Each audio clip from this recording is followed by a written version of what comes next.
Dear students, जैसा कि मैंने आपको अपने इंट्रोडक्टरी वीडियो में बताया था कि हम नेट में जो नई फैमिलीज़ नेट के सिलेबस में जो नई फैमिलीज़ ऐड हुई हैं उसको लेकर प्रॉपर एक डिस्कशन वीडियो बनाएंगे और उसमें जो नई फैमिलीज़ हैं उसको डिस्कस करेंगे और उनसे रिलेटेड इम्पोर्टेंट जो टर्म्स होते हैं जहाँ से प्रॉबेबल क्वेश्चंस आ सकते हैं एग्ज़ाम में, उसका भी डिटेल डिस्कशन करेंगे। उसी क्रम में मैं आज मेरी फर्स्ट जो फैमिली है, फैमिली मालवीसी, उसका डिस्कशन वीडियो बनाने जा रहा हूँ। इसको आप डिटेल सुनेंगे, पूरा सुनेंगे और इसके जो भी इम्पोर्टेंट हाइलाइट्स होंगे वो मैं बताते जाऊंगा। उसको आप नोट भी कर सकते हैं और जो भी डाउट्स होंगे उसको लेके आप कमेंट बॉक्स में अपने क्वेश्चंस राइज कर सकते हैं। उन क्वेश्चंस को वहाँ पे रिजॉल्व करा दिया जाएगा। किसी भी फैमिली की स्टडी के लिए डियर स्टूडेंट्स इस बात का ध्यान रखना होता है कि दो पार्ट में हम फैमिली का डिस्कशन करते हैं। एक जो vegetative character, taxonomic point of view से देखें तो वेजिटेटिव कैरेक्टर्स को बहुत सिग्निफिकेंट कैरेक्टर नहीं माना गया है, लेकिन कुछ ऐसे इम्पोर्टेंट फैमिलीज़ हैं जिसके वेजिटेटिव पार्ट में भी कुछ खास चीज़ें देखी जाती हैं। मीन्स कोई ऐसा प्लांट है जिसमें कुछ इकोनॉमिक इम्पोर्टेंट पार्ट है या कोई फिजियोलॉजिकल एडाप्टेशन है, उसको भी हम लोग डिस्कस करते हुए आगे बढ़ते हैं। तो सबसे पहले हमारा फोकस होता है vegetative part of the plants belong to particular family. Family Malvaceae में जो पौधे हैं उनके वेजिटेटिव कैरेक्टर्स की बात हम पहले करेंगे। उसके बाद हम बात करेंगे उनके रिप्रोडक्टिव कैरेक्टर्स की। रिप्रोडक्टिव और वेजिटेटिव कैरेक्टर जब कवर हो जाता है तब किसी भी फैमिली का जो अगला पार्ट होता है वो होता है symbolic representation of a particular plant, जो उस फैमिली का टाइप प्लांट होता है। जो प्लांट उस फैमिली के मोस्ट ऑफ द कैरेक्टर को अपने पास रखा होता है, उसमें एक प्लांट का हम क्या करते हैं, फ्लोरल फार्मूला जानते हैं और फ्लोरल डायग्राम जानते हैं। बगैर फ्लोरल फार्मूला और फ्लोरल डायग्राम के फैमिली का डिस्कशन कंप्लीट नहीं होता है। और लास्ट में हम जानेंगे फैमिली मालवेसी या कोई भी फैमिली जब हम डिस्कस करेंगे उससे रिलेटेड कुछ इकोनॉमिकली इम्पॉर्टेंट प्लांट्स के बारे में। तो वन बाय वन हम लोग चलते हैं। फैमिली मालवेसी जिसका टाइप जीनस है मालवा, मालवा के बेस पर इस फैमिली का नाम पड़ा मालवेसी। ये बहुत इंपॉर्टेंट फैमिली है, इसमें बहुत से इंपॉर्टेंट कैरेक्टर है जिससे क्वेश्चन एग्जामिनर पूछ सकता है। वन बाय वन चलेंगे। फैमिली मालवेसी के जो प्लांट्स होते हैं बेटा वो एनुअल होते हैं, एनुअल होते हैं, मोस्टली एनुअल होते हैं। कुछ प्लांट्स यहाँ पर बाइनियल्स भी देखेंगे। अब एनुअल और बाइनियल में क्या डिफरेंस है? वो प्लांट जो अपनी लाइफ साइकिल एक साल के अंदर कंप्लीट कर लेते हैं और वो प्लांट जो अपनी लाइफ साइकिल कंप्लीट करने में एटलीस्ट 2 सीजन लगाते हैं, उनको बाइनियल प्लांट्स कहा जाता है। यहाँ के प्लांट्स हर्ब्स होते हैं, श्रब्स होते हैं और कभी कभी यहाँ पर ट्री भी देखा गया है। जो वेरी इंपॉर्टेंट कैरेक्टर है वो ये है कि इस फैमिली के प्लांट जो होते हैं उस प्लांट के होल पार्ट्स में म्यूसिलीज पाया जाता है।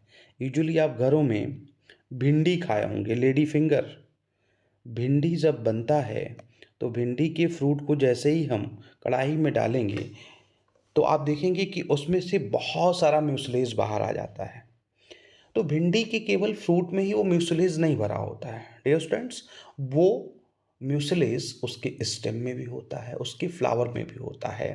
तो म्यूसिलेज रिच प्लांट्स पाए जाते हैं फैमिली मालवेसी में। एक इम्पॉर्टेंट कैरेक्टर है वेजिटेटिव पार्ट से अगर देखें तो। यहाँ का एक इम्पॉर्टेंट प्लांट है गॉसिपियम। गॉसिपियम की नंबर ऑफ स्पीसीज हैं, आगे स्पीसीज लेवल का डिस्कशन करेंगे। इसको कॉटन प्लांट कहा जाता है। ये एक पेरिनियल सब पौधा है, मतलब झाड़ीनुमा पौधा होता है और कई सालों तक ये प्लांट चल सकता है, मतलब फ्लावरिंग फ्रूटिंग हर साल ये कर सकता है, लेकिन उसकी प्रोडक्टिविटी अच्छी हो, क्वालिटी कॉटन प्रोड्यूस करे। इसलिए जो कल्टीवेशन जहाँ पर होता है गॉसिपियम का, वहाँ पे इस प्लांट को हम हर साल ग्रो कराते हैं। Grown every year as crop plant for producing better and quality cotton. तो इस फैमिली को हम कॉटन फैमिली भी कह सकते हैं, क्योंकि कॉटन जो एक इम्पॉर्टेंट मटेरियल है उसका प्लांट इसी फैमिली से बिलोंग करता है, जिसका साइंटिफिक नेम क्या है, गॉसिपियम है। आगे हम इसके रूट की अगर बात करें तो डाइकॉट का प्लांट है। तो डाइकॉट का प्लांट है तो बेटा आप जानते हैं डाइकॉट में टैप रूट सिस्टम होता है यूजुअली, तो यहाँ पर भी टैप रूट सिस्टम होगा। रूट यहाँ की ब्रांच्ड होती हैं, रूट यहाँ की ब्रांच्ड होती हैं। ओके, स्टेम इरेक्ट हो, ब्रांच्ड होता है।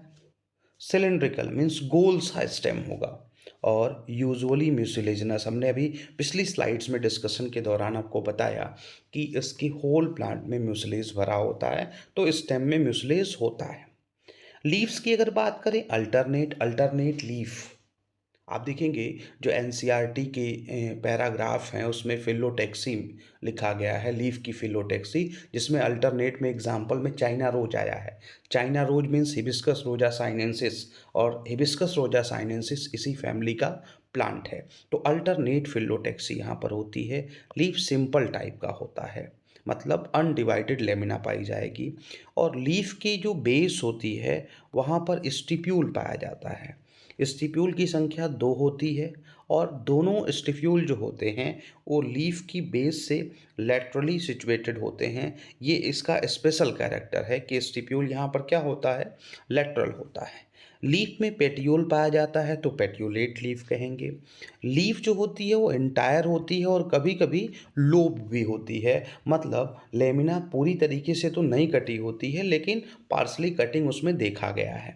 वेनेसन यहाँ का रेटिकुलेट होता है, तो ये कुछ ऐसा खास कैरेक्टर नहीं है।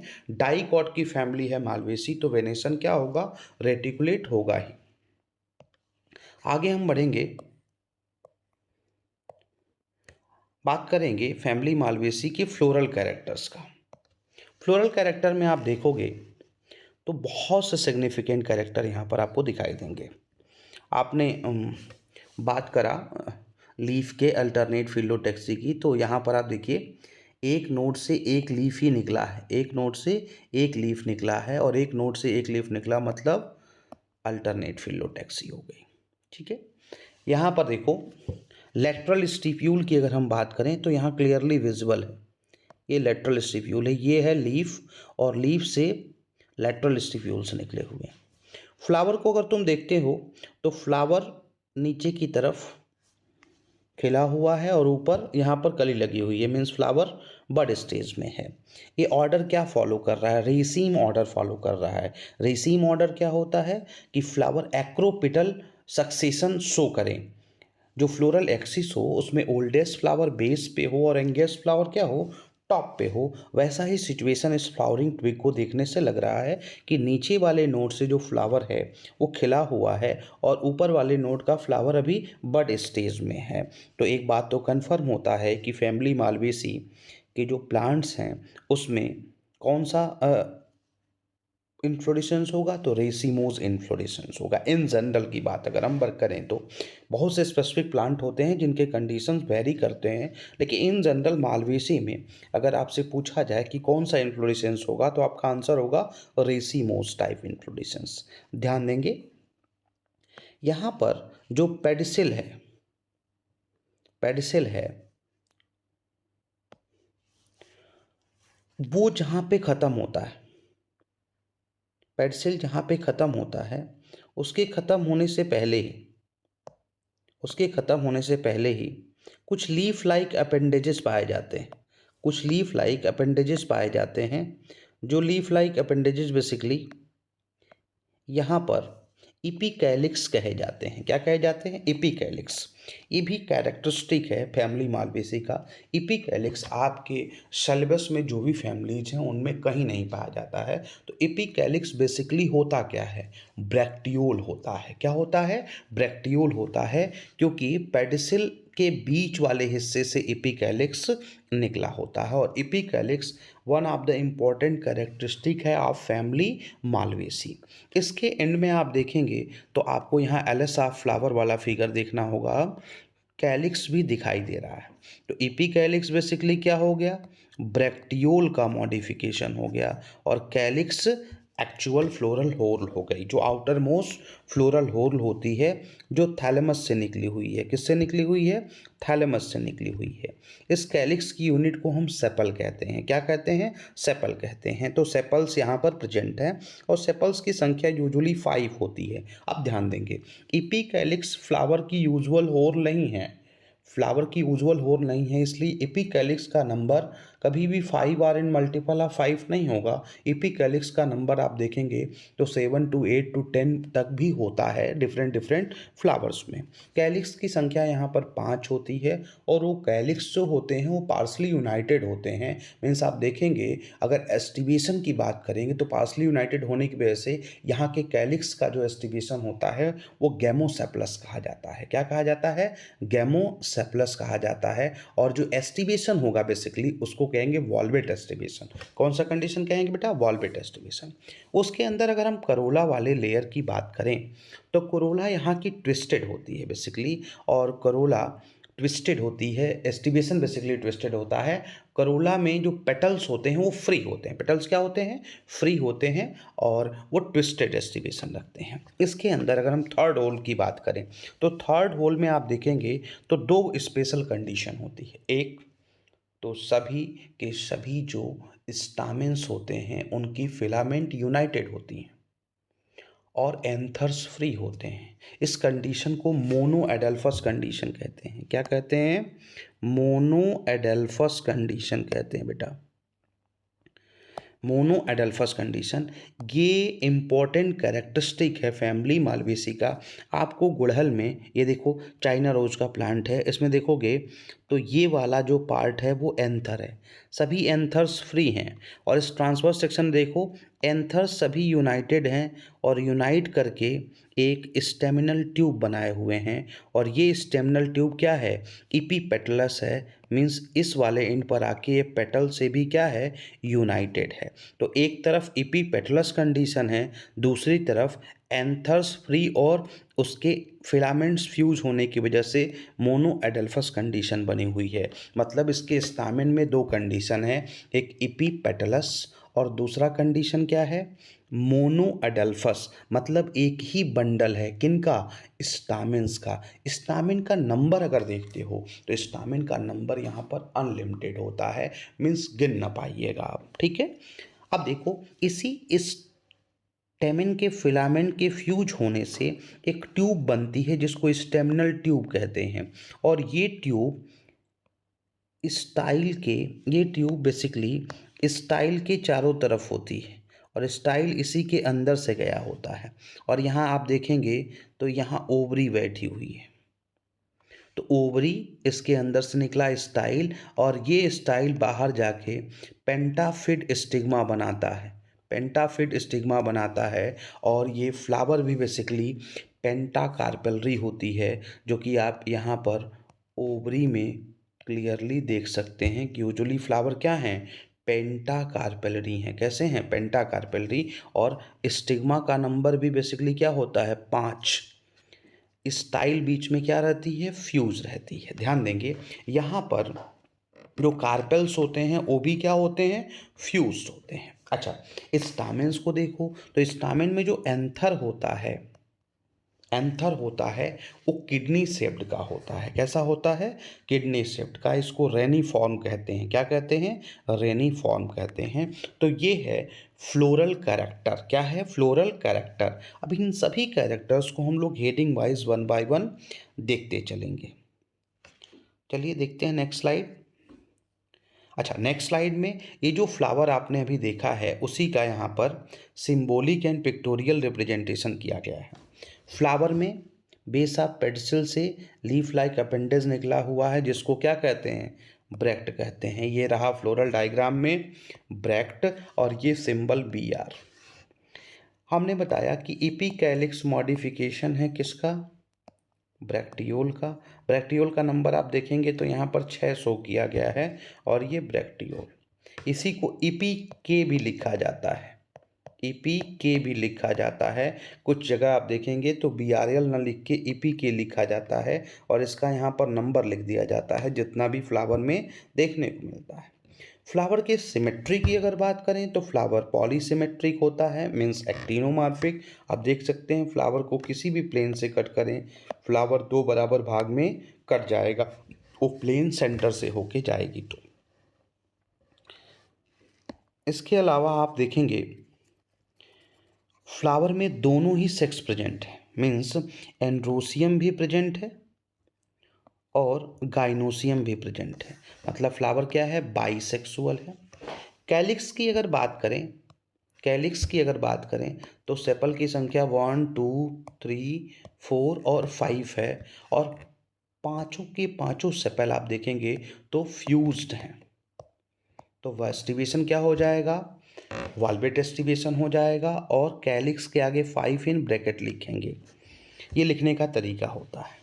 कोरोला की बात करो तो कोरोला में आप देखिए, कोरोला में पेटल्स का नंबर कितना है, 5 है, और पांचों ही पेटल्स के एक एंड बाहर की तरफ और एक एंड अंदर की तरफ है, एक एंड बाहर की तरफ और एक एंड अंदर की तरफ है। इस एस्टिवेशन को हम लोग ट्विस्टेड एस्टिवेशन कहते हैं, जो मालवेसी का कैरेक्टरिस्टिक फीचर होता है। अब आते हैं एंड्रोसियम पे।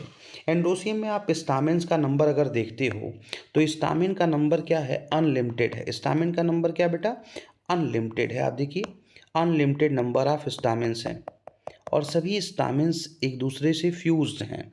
ये स्टेमिनल ट्यूब को यहाँ पर दिखाया गया है, ये मोनो अडल्फस कंडीशन को शो किया गया है, और ये सभी के सभी पेटल्स से यूनाइटेड हैं। स्टेमिनल ट्यूब आप देखोगे तो बेस पर आकर किससे यूनाइटेड होती है, पेटल्स से।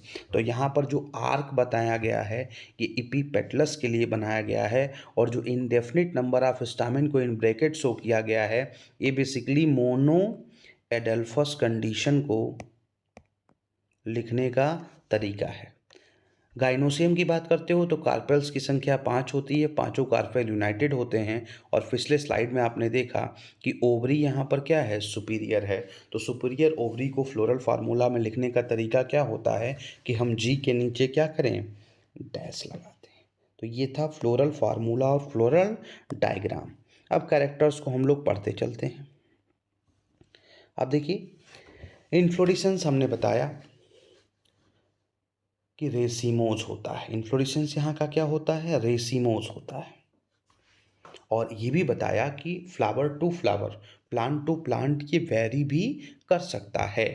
मतलब किसी प्लांट में एक ही फ्लावर बन सकता है, सॉलिटरी कंडीशन उसको कहते हैं। और फ्लावर एक्सिलरी और टर्मिनल दोनों होंगे इन केस ऑफ रेसिमोस, और हेलिक्वाइड टाइप। हेलिक्वाइड टाइप कंडीशन जो होती है वो साइमोस का एक वर्जन होता है, साइमोस का एक वर्जन होता है। तो ओवरऑल आप देखेंगे तो मालवेसी में जो डोमिनेटिंग इन्फ्लोरेसेंस है वो कौन है, रेसिमोस वाला होता है। कौन वाला होता है, रेसिमोस वाला होता है। फ्लावर में आपने देखा फ्लोरल फार्मूला में ब्रैक्ट भी है, और कभी कभी ई ब्रैक्टिएट कंडीशन भी देखने को मिलता है। पेडिसिलेट मतलब फ्लावर में स्टाक है, बाइसेक्सुअल कंडीशन देखने को मिली ही है। कंप्लीट हाइपोगाइनस मतलब ओवरी कंप्लीटली सुपीरियर है, और floral whorls 5 are in multiple of 5 हैं, जिसकी वजह से हम उसको क्या कहते हैं, पेंटामेरस कहते हैं। यूजुअली प्रोटेक्टेड बाय ये होल ऑफ 3 to 12 ब्रैक्टियोल्स, जिसको हम लोग क्या कहते हैं, इपिकैलिक्स कहते हैं। इपिकैलिक्स किसका मॉडिफिकेशन है, ब्रैक्टियोल का मॉडिफिकेशन है। ध्यान दो, दो प्लांट है यहाँ पर, साइडा और एब्यूटिलान, जिसमें इपिकैलिक्स पूरी तरीके से क्या होता है, एब्सेंट होता है। कैलिक्स की अगर बात करें तो कैलिक्स में सेपल का नंबर 5 और 5 के पाँचों सेपल बेस वाले हिस्सन में आके क्या हो जाते हैं, कोनेट कर जाते हैं। मीन्स वो एक दूसरे से क्या हो जाते हैं, फ्यूज हो जाते हैं। लेकिन इन पर अगर देखोगे तो सभी के सभी क्या रहते हैं, फ्री रहते हैं। मतलब बेस पे जुड़े रहेंगे और ऊपर की तरफ क्या रहेंगे, फ्री रहेंगे। एस्टिवेशन यहाँ पर वॉल्वेट टाइप का होता है, वॉल्वेट टाइप का एस्टिवेशन होता है और इपीकैलिक्स यूजुअली प्रेजेंट देखा गया है। पेटल्स का नंबर 5 होता है और पॉलीपेटलस मतलब सभी के सभी पेटल्स फ्री होते हैं जो बेस पर फ्यूज रहते हैं with the ovary and with the staminal tube, with the ovary and with the staminal tube, जो इपीपेटलस कंडीशन को बताता है। और कोरोला का एस्टिवेशन क्या होता है, ट्विस्टेड होता है। कोरोला का एस्टिवेशन ट्विस्टेड होता है। एंड्रोसियम की अगर बात करें तो एंड्रोसियम में यहाँ पर दो कंडीशन मैंने आपको बताया है, एक मोनो एडल्फस और एक इपीपेटलस, एक इपीपेटलस। इनसे क्वेश्चन बनेगा। मोनो एडल्फस ये पूछा जाता है, फेबेसी का डाई एडल्फस, मालवेसी का मोनो एडल्फस। अब तक फेबेसी से क्वेश्चन आता रहा है, डाई एडल्फस से। हो सकता है कि इस बार मोनो एडल्फस से क्वेश्चन आ जाए। स्टामेंस की संख्या फिर से रिपीट करेंगे, न्यूमरस स्टामेन होते हैं। फिलामेंट फ्यूज होता है जो एक स्टेमिनल ट्यूब बना लेता है और स्टामेंस की जो एंथर होती हैं वो क्या होती हैं, फ्री होती हैं और ये बेसल पार्ट पर आके पेटल से फ्यूज होके इपीपेटलस कंडीशन बनाते हैं। Anther lobe one of the important characteristic, यहाँ पर सिंगल एंथर लोब होता है, बेसिकली मोनोथीकस कंडीशन। ये एक्सक्लूसिव फीचर है किसका, मालवेसी का। मालवेसी के अलावा किसी और फैमिली में ये कंडीशन देखने को नहीं मिली है। मोस्ट ऑफ दी फैमिलीज जो हैं एंजियोस्पर्म की, वहाँ पर एंथर डाइथीकस होता है। केवल मालवेसी में मोनोथीकस कंडीशन देखने को मिलती है। और जो रेनिफॉर्म की हमने बात किया कि जो यहाँ का एंथर है वो किडनी शेप्ड का होता है और एक्सट्रोस मीन्स बाहर से अंदर की तरफ एंथर में डेहिसेंस होगा। मतलब एंथर के अंदर जब पॉलन ग्रेन मैच्योर हो जाएंगे तो एंथर किधर से रप्चर करेगा, बाहर से अंदर की तरफ। इस कंडीशन को कहते हैं एक्सट्रोस कंडीशन। गाइनोसियम पे आते हैं तो गाइनोसियम में कार्पेल की संख्या यूजुअली क्या होती है, 5 होती है। कभी कभी कार्पेल्स की संख्या 5 से अधिक भी देखी गई है। वो बेसिकली जो हाइब्रिड वेराइटीज़ होते हैं, बेसिकली जो प्लांट ब्रीडिंग प्रोग्राम से बनाए जाते हैं, उनमें पॉलीकार्पेलरी सिचुएशन देखा गया है। यूजुअल अगर जो प्लांट होगा, नेचुरल प्लांट होगा, तो वहाँ पर पेंटाकार्पेलरी कंडीशन होती है। जैसे भिंडी कभी कभी कट करेंगे ना, तो भिंडी के अंदर आप खानों को देखेंगे तो उसमें 5 से अधिक खाने भी दिखाई देते हैं, लेकिन वो हाइब्रिड भिंडी होती है। यूजुअल जो भिंडी होगी उसमें 5 ही खाना होता है। सभी के सभी खाने एक दूसरे से फ्यूज रहते हैं, मतलब सिनकार्पस। लेकिन फ्यूजन पार्शियल होता है, मतलब मल्टी लॉकुलर कंडीशन। आपको जब पढ़ाया गया होगा तो बताया गया होगा कि सिनकार्पस में दो तरह का कंडीशन होता है। एक तो कंप्लीट सिनकार्पस जिसमें बीच की सेप्टा डिसॉल्व कर जाती है और सभी चैम्बर्स एक में मिल जाते हैं, और एक होता है कि सभी कार्पेल्स में फ्यूजन तो होता है, सुपरफिशियल लेवल पर दिखाई देता है, लेकिन अंदर से उनकी वॉल्स डिसॉल्व नहीं करी गई होती हैं। वही कंडीशन मालवेसी में देखने को मिलता है। ओवरी यहाँ की कंप्लीट सुपीरियर होती है। एक्साइल प्लेसेंटेशन होता है, जो भिंडी के फ्रूट को आप काटेंगे तो यूजुअली दिखाई देता है। ईच लॉक्यूल के अंदर 1 to many number of ovules होते हैं, मतलब सीड्स की गणना आप नहीं कर पाएंगे। स्टाइल यहाँ पर सिंगल होता है और सिंपल होता है। स्टिग्मा यहाँ की क्या होती है, पेंटाफिट होती है। फ्रूट की अगर बात करते हैं तो मालवेसी में दो इम्पॉर्टेंट टाइप के फ्रूट्स देखने को मिलेंगे। दोनों नाम आप पहली बार सुने होंगे, क्योंकि इंटरमीडिएट में जो एनसीईआरटी का मार्फोलॉजी है उसमें ये दोनों फ्रूट टाइप मेंशन नहीं है और फ्रूट टाइप डिटेल में दिया भी नहीं है। तो यूजुअली बच्चे पढ़ते नहीं कि फ्रूट टाइप डिटेल में हम पढ़ लें। अब क्या है, अब एक चैलेंज आ गया कि बाहर की कुछ फैमिली जो नई ऐड कर दी गई, बाहर की नहीं कहेंगे हम उसे, नया कोर्स में जो फैमिली ऐड हुआ है, एटलीस्ट बेटा आपको वून फैमिलीज में पाए जाने वाले जो फ्रूट्स होते हैं उनका नाम याद करना होगा। जैसे अगर हम इन जनरल बात करें एबेलमॉस्कस की, गॉसिपियम की, तो उसमें ड्राई लॉक्यूलिसाइडल कैप्सूल देखने को मिलता है। वहीं पर अगर हम बात करें एबिटुलान और एल्थिया की, तो वहाँ पर केसर बुलस जो इम्पॉर्टेंट कैटेगरी का फ्रूट है वो देखने को मिलता है। ये रहा भिंडी, लेडी फिंगर, जिसको ओकरा भी कहा जाता है। यहाँ पर देख लो, ये हाइब्रिड वाली भिंडी है। कार्पेल का नंबर 1 2 3 4 5 6 7 और 8 कहोगे सर, अभी बता रहे थे कि पेंटा कार्पेलरी होता है। और जो फोटो लगाया है अपने नोट्स में, उसमें तो 8 कार्पेल हैं। तो बेटा हमने बताया ना कि जो हाइब्रिड भिंडी है उसमें कार्पेल की संख्या बढ़ सकती है, वो उसको इग्नोर नहीं किया जा सकता है। ये है एक वाइल्ड श्रबी प्लांट, जिसको कंघी ग्रास कहते हैं हम लोगों की लोकेलिटी में। इसे एब्यूटिलान कहा जाता है। तो ये दोनों के फ्रूट्स हैं, और यही वाला जो फ्रूट है बेटा, इसको कैसरवुलस फ्रूट कहा जाता है। क्या कहा जाता है? कैसरवुलस। और ये है dry loculicidal capsule. Next, economically important plants की बात करते हैं। तो मोस्ट कॉमन टाइप का प्लांट है भिंडी, जिसको हम लोग खाते हैं, जिसे ओकरा भी कहा जाता है और जिसे लेडी फिंगर भी कहते हैं। आपको जब भी फैमिलीज़ पढ़ें तो उनमें जो अपनी लोकेलिटी के प्लांट्स हैं, उसका हिंदी, इंग्लिश और साइंटिफिक तीनों नाम आप याद करने का प्रयास करें, ठीक है ना। तो यहाँ पर जो प्लांट्स खाए जाते हैं उसमें एक है गॉसिपियम और एक है हिबिस्कस एस्कुलेंटस। ये ओल्ड लिटरेचर का नेम है। एडवांस लिटरेचर, जो लेटेस्ट लिटरेचर है, उसमें हिबिस्कस एस्कुलेंटस आज के डेट में क्या हो गया है? एबेलमास्कस एस्कुलेंटस हो गया है, ठीक है। ये चीफ वेजिटेबल है हमारे लोकेलिटी में जो यूज़ किया जाता है बेसिकली। ध्यान दो, गॉसिपियम की जो ऑयल होती है वो खाई जाती है। गॉसिपियम कॉटन ऑयल आजकल बड़ा फेमस ऑयल हुआ है। फॉर्चून ब्रांड वगैरह जो है या सफोला ब्रांड है, उसमें कॉटन ऑयल आता है। वही कॉटन ऑयल बेसिकली गॉसिपियम के सीड से निकाला जाता है, ठीक है। और इसका जो सीड का जब ऑयल निकाल लेते हैं तो उससे जो केक बनता है वो बेसिकली कैटल्स को खिला दिया जाता है। मतलब होल सीड्स इसका यूज़ कर सकते हैं। कुछ प्लांट्स यहाँ पर ऐसे भी हैं जो एज ए मेडिसिन यूज़ किए जाते हैं, जिसमें यूरेना रेपेंडा का नाम आता है, जिसका जूस एक्सट्रैक्ट करते हैं from the root and from the bark of stem, और इसको हम हाइड्रोफोबिया में यूज़ करते हैं। एबिटुलान इंडिकम का होल प्लांट यूज़ किया जाता है आयुर्वेदिक मेडिसिन में। इथनोबॉटनी का one of the important medicinal plant है बेसिकली एबिटुलान इंडिकम, जिसका रूट, स्टेम, लीफ, सीड सब कुछ यूज़ किया जाता है आयुर्वेदिक मेडिसिन में।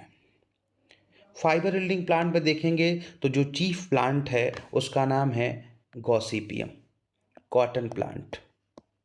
गॉसिपियम के नंबर ऑफ स्पीसीज हैं जो टेक्सटाइल इंडस्ट्री को कॉटन प्रोवाइड करने का काम कर रही हैं, जिसमें गॉसिपियम का हर्बेसियम, गॉसिपियम का बारबेडेंस, गॉसिपियम का आर्बोरियम, इन सब के जो सीड फाइबर्स होते हैं, बेसिकली सीड कोट के फाइबर, वो टेक्सटाइल इंडस्ट्री को सपोर्ट कर रहे हैं, मतलब फाइबर देने का काम कर रहे हैं। कुछ फाइबर और हैं, जैसे हिबिस्कस कैनाबिनस है, मद्रास हेम्प जिसको कहा जाता है, हिबिस्कस म्यूटेबिलिस है, हिबिस्कस सब्डरीफा है जिसको रोप इंडस्ट्री में यूज़ किया जाता है। इनके फाइबर्स को हम लोग रोप इंडस्ट्री में यूज़ करते हैं। और यूरेना लोबेटा का जो फाइबर होता है बेसिकली उसको हम लोग स्पेसिफिक बैग्स बनाने में प्रयोग करते हैं। तो इसके फाइबर एल्डिंग प्लांट्स जो हैं उसका इकोनॉमिक यूज़ ठीक ठाक है।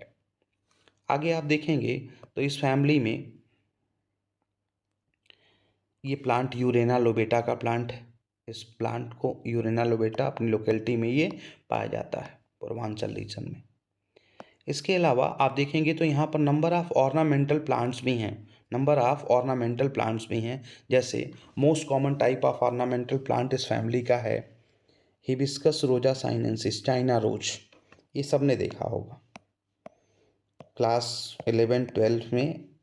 यूजुअली इंटर कॉलेजों में इसी प्लांट से एक्सपेरिमेंट कराया जाता है, क्योंकि इस प्लांट का जो फ्लावर होता है उसकी साइज़ काफ़ी बड़ी होती है। बिना माइक्रोस्कोप के भी फ्लोरल पार्ट्स की स्टडी हम करवा सकते हैं। और एक दूसरा प्लांट है एल्थिया रोजिया, जिसको हॉली हॉक कहते हैं। ये भी ऑर्नामेंटल प्लांट है। कौन सा प्लांट है? ऑर्नामेंटल प्लांट, मतलब दिखने में इसके फ्लावर खूबसूरत होते हैं, जिसकी वजह से इसको हम लोग लगाते हैं अपने गार्डन के। तो ये था फैमिली मालवेसी से रिलेटेड जो इम्पोर्टेंट कैरेक्टरिस्टिक्स है उसका कंप्लीट डिस्कशन वीडियो। इसको आप पूरा सुनेंगे और इसमें जहीं जहाँ कहीं भी कोई कन्फ्यूजन होगा, आप कमेंट बॉक्स में अपनी चीज़ों को लिख सकते हैं, उसको प्रॉपर हम रिप्लाई कर देंगे। नेक्स्ट जो वीडियो होगा उसमें हम लोग ब्रेसिकेसी से रिलेटेड डिस्कशन करेंगे और ब्रेसिकेसी से रिलेटेड जो इम्पोर्टेंट टर्मिनोलॉजीज़ होंगी उसको हम डिस्कस करेंगे और उसके एग्जांपल्स को डिस्कस करेंगे जो आपके लिए बेनिफिशियल होगा। ओवरऑल अगर हम मालवेसी फैमिली में क्या-क्या चीज़ें क्वेश्चन के फॉर्म में आ सकती हैं, इसको लेकर पूछें तो यहाँ पर स्टिप्यूल देखने को मिला, यहाँ पर एक इम्पॉर्टेंट कॉटन प्लांट देखने को मिला जो फाइबर देता है, प्लस यहाँ पर एक इम्पॉर्टेंट वेजिटेबल मिला, ये कुछ इम्पॉर्टेंट ऑर्नामेंटल प्लांट्स मिले। अगर टेक्निकल टर्म पे हम जाते हैं तो प्लांट म्यूसिलेज रिच था, ये क्वेश्चन एक बन सकता है क्योंकि किसी और फैमिली में जो कोर्स में है ऐसा नहीं देखा गया कि उसके प्लांट के ईच एंड एवरी पार्ट में म्यूसिलेज भरा हो।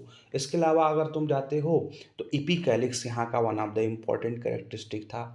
इपिकैलिक्स के बाद जो पेटल था उसका डिस्ट्रीब्यूशन ट्विस्टेड था और किसी फैमिली में नहीं देखने को मिलेगा जो तुम्हारे लेवल पे है twisted distribution. China rose family Malvaceae ये इम्पोर्टेंट है आपके लिए, जनरल कैरेक्टर में भी पूछ सकता है, स्पेसिफिक मालवेसी में भी पूछ सकता है। मोनो एडल्फस कहीं आप नोट कर लेंगे, मोनो एडल्फस एंड्रोसियम होता है, एंड्रोसियम इपीपेटलस होता है, यहाँ का जो एंथर होता है वो रेनिफॉर्म होता है, यहाँ का एंथर मोनोथीकस होता है, यहाँ पर एक्सट्रोस टाइप का डेhiscence पाया जाता है। ये इम्पॉर्टेंट पॉइंट्स हैं जहाँ से क्वेश्चन बन सकते हैं, ठीक है। तो इन सबको आप नोट कर लेंगे। एंड्रोसियम यहाँ का इम्पॉर्टेंट है, वेजिटेटिव स्ट्रक्चर में म्यूसिलेज वाला सेक्शन जो है बहुत इम्पॉर्टेंट है और यहाँ पर जो फाइबर यील्डिंग प्लांट है गॉसिपियम उससे रिलेटेड अकाउंट आपसे ज़रूर पूछा जाता है। तो एंड्रोसियम पढ़ लेंगे, जो इसका वेजिटेटिव कैरेक्टर है वो देख लेंगे। ओवरऑल जो भी कैरेक्टर्स हैं इनके अलावा उसकी स्टडी एक दो बार आपको कर लेनी चाहिए। और इससे रिलेटेड क्वेश्चंस की बात है तो कुछ हम पीडीएफ के फॉर्म में क्वेश्चंस इसके बाद में जब फैमिली डिस्कस कर लेंगे तो वो पीडीएफ के फॉर्म में हम क्वेश्चंस का भी डिस्कशन वीडियो अपडेट कर देंगे जिसको आप देख सकते हैं। ठीक है, तो फिर आज मालवेसी का डिस्कशन हमने किया। इस से आपको बहुत लाभ होगा। आगे आने वाले लेक्चर्स में हम रेस्ट ऑफ द फैमिलीज़ का भी डिस्कशन वीडियो डालेंगे। Thank you dear students.